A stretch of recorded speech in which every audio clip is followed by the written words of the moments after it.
Surga dan neraka merupakan perkara gaib yang hanya diketahui oleh Allah Subhanahu wa Ta'ala. Namun Allah yang Maha Pemurah dapat menghendaki hambanya yang terpilih untuk masuk surga. Bahkan seseorang yang belum pernah sholat sekalipun bisa ia kehendaki masuk surga.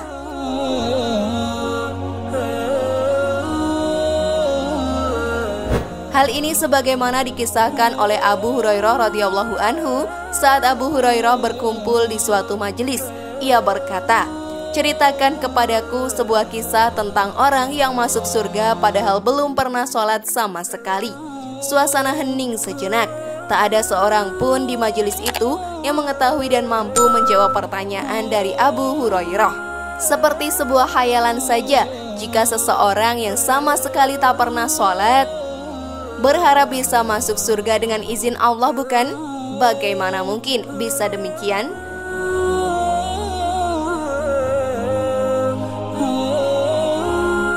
Jika seseorang yang dikatakan alim, sholat sehari 5 waktu, berikut sunah-sunahnya, puasa wajib dan sunnah ditekuni, menyenangi majelis ilmu, bersedekah yang banyak, berupaya menegakkan amar ma'ruf nahi mungkar, saja belum tentu mendapatkan tiket ke surga.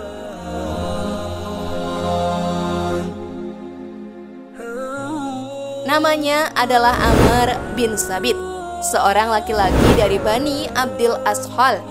Ia juga sering dipanggil dengan nama Amr bin Uqais atau Ushairim.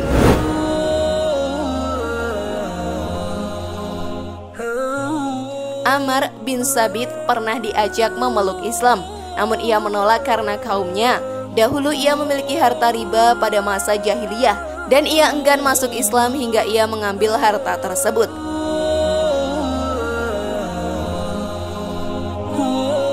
Awalnya beliau radhiyallahu anhu termasuk orang yang sangat membenci Islam, sehingga meskipun semua kaumnya dari Bani Ashal sudah memeluk Islam, beliau radhiyallahu anhu tetap dalam pendiriannya, tidak mau memeluk Islam. Lalu bagaimana ia bisa masuk surga, sahabat beriman?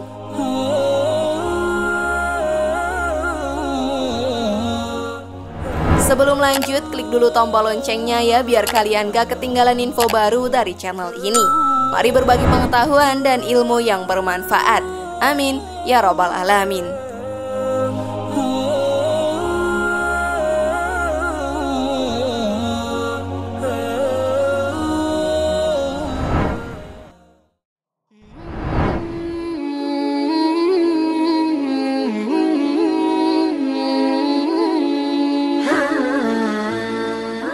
Tergerak mengikuti perang. Ketika perang Uhud terjadi, Ammar mencari anak-anak pamannya kepada banyak orang. Dia tidak menemukan satupun keluarganya.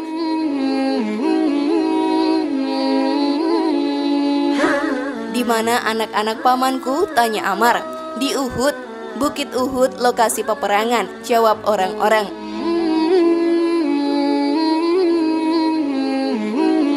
"Di mana Fulan?" tanyanya lagi. "Di Uhud," demikian jawaban yang ia terima. Ammar kembali bertanya di mana orang yang dikenalnya. Jawabannya yang didapat adalah sama, Uhud.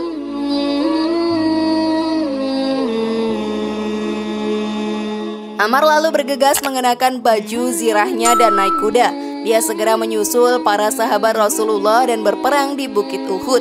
Saat orang-orang muslim melihatnya, mereka pun berkata, "Menjauhlah engkau dari kami, wahai Ammar." "Aku telah beriman," jawab Ammar. Maka umat muslim pun mempersilakannya untuk bergabung dengan pasukan. Kemudian Ammar bertempur dengan gigih hingga ia terluka.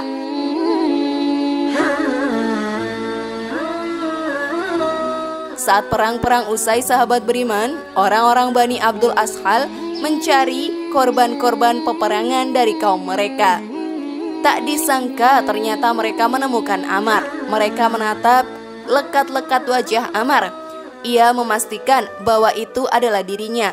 Mereka pun berkata, "Demi Allah, ini adalah Al-Husairim."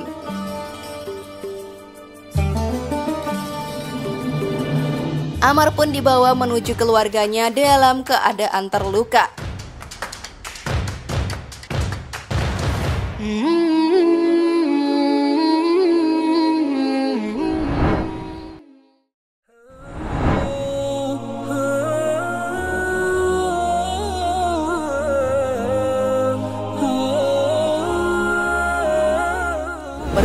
bersama Rasulullah. Mereka lalu membawa Ammar yang terluka parah ke keluarganya. Sahabat Sa'ad bin Mu'az kemudian menemui saudari Ammar.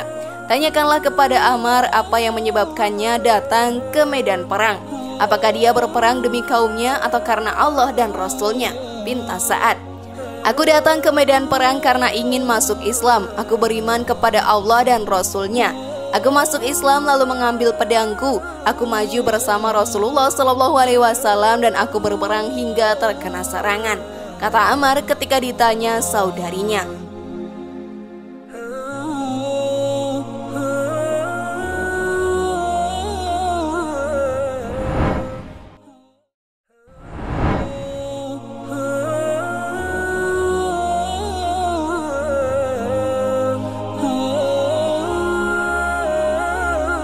Rasul jamin Ammar penghuni surga. Tidak berselang lama Ammar wafat dalam rengkuhan kaumnya. Mereka kemudian menyampaikan hal itu kepada Rasulullah Muhammad SAW.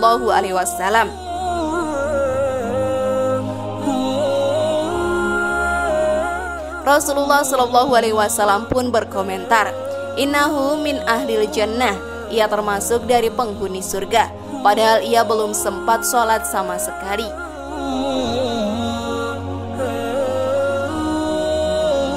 Di kesempatan lain Rasulullah SAW bersabda, "Amila qalilan wal ujiro." Amalnya sedikit tapi mendapat ganjaran yang besar.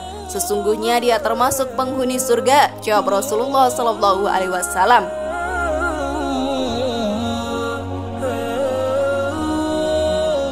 Ammar termasuk salah satu ahli surga meski dia belum pernah melaksanakan sholat. Imannya tumbuh di detik-detik terakhir hidupnya, ketika dia merasa harus masuk Islam dan turut berjuang dalam perang Uhud.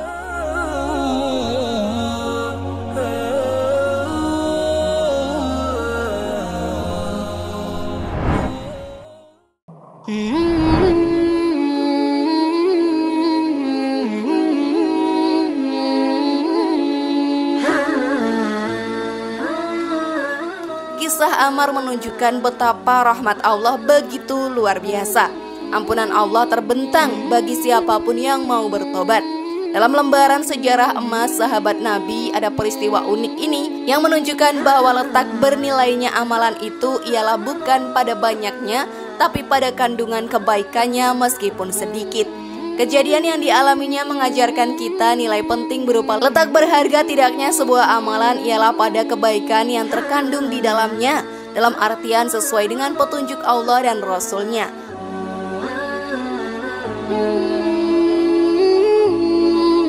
Walau amalan terhitung sedikit, tetapi diposisikan pada standar semacam itu akan bernilai dahsyat.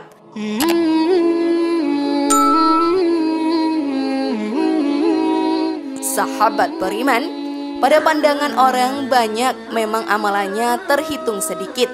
Namun yang membuat amalan itu berharga dan bernilai dahsyat ialah karena ketulusan, keikhlasan, dan kesungguhan untuk berjuang di jalan Allah.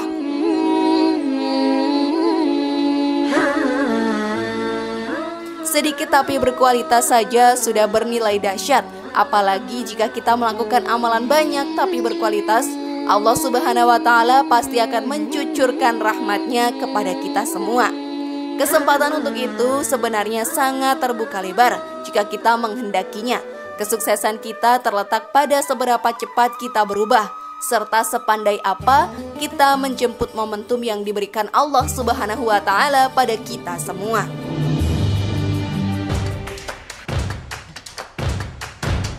Faida faraqta fansab wa ila rabbika farghab, atau yang artinya jika ada waktu senggang maka gunakanlah untuk amal kebaikan dan hanya kepada Rabb kamulah kamu berharap.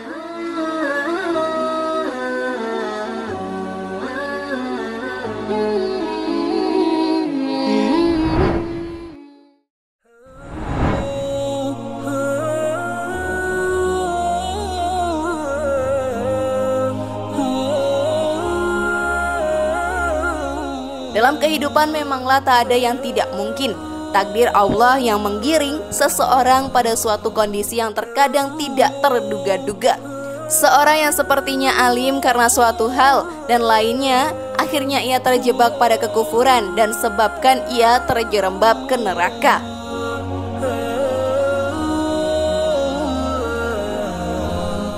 Ada pula seseorang yang sebelumnya kafir memusuhi Islam tiba-tiba memperoleh hidayah dan kemudian mati sebelum menjalankan sholat, namun sudah dapat jaminan surga dari Rasulullah SAW. Kita tidak pernah tahu kapan Allah Subhanahu wa Ta'ala akan memberikan hidayah.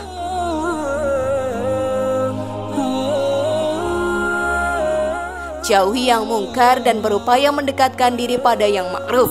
Lalu tidak perlu menjalankan sholat, bukan begitu?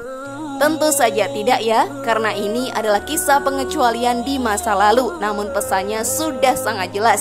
Yang tidak pernah menjalankan sholat saja bisa masuk surga atas izin Allah dan rekomendasi Rasulullah. Maka untuk kita bukan suatu yang tak mungkin, bukan?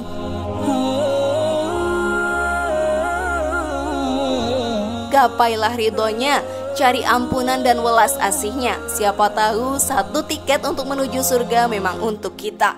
Maka janganlah pernah berputus asa. Wallahu a'lam bishawab.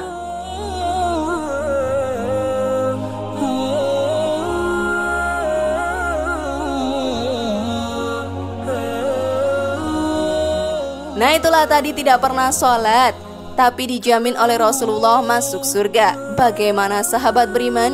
Kisah yang luar biasa bukan? Semoga informasi tadi bermanfaat ya. Mari membangun Magenta Islam ini dengan cara klik tombol subscribe, like, share, dan aktifkan tombol loncengnya. Wassalamualaikum warahmatullahi wabarakatuh. Dan jangan lupa tonton video yang lainnya ya.